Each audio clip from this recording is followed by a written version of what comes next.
Hi friends, ఈరోజు మనం చైత్ర శుక్ల ఏకాదశి గురించి తెలుసుకుందాం.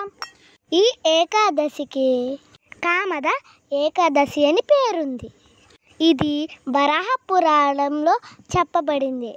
ఈ ఏకాదశి మహత్యాన్ని కృష్ణుడు ధర్మరాజుకి చెప్పాడు. పూర్వకాలంలో భోగపురం అనే పట్టణం ఉండేది.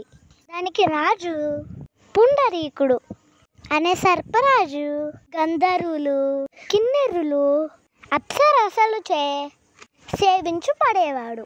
ఆ పట్టణం వందు లలిత అని పేరు గల అప్సరస, లలితుడు అని పేరు గల గంధర్వుడు ఉండేవాడు.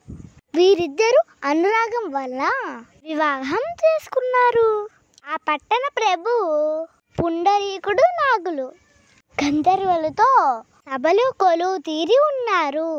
ఆ సమయములో లలితుడు పాట పాడుతూ లలితను తలుచుకున్నందువల్ల పాట శృతి లయ తప్పింది.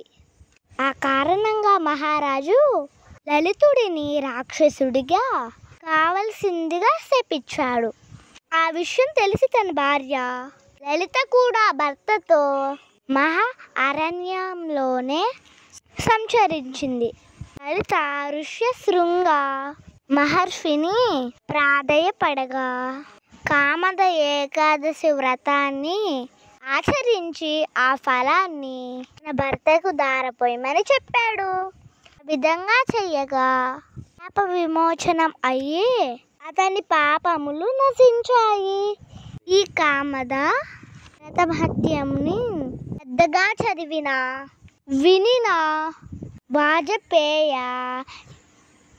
యజ్ఞము చేసిన ఫలితం వస్తుంది. కనుక మనమందరం ఈ కామద ఏకాదశి వ్రత మహత్యం గురించి తెలుసుకున్నాం. ఎలా ఉంది ఫ్రెండ్స్? నచ్చిందా? Hi friends.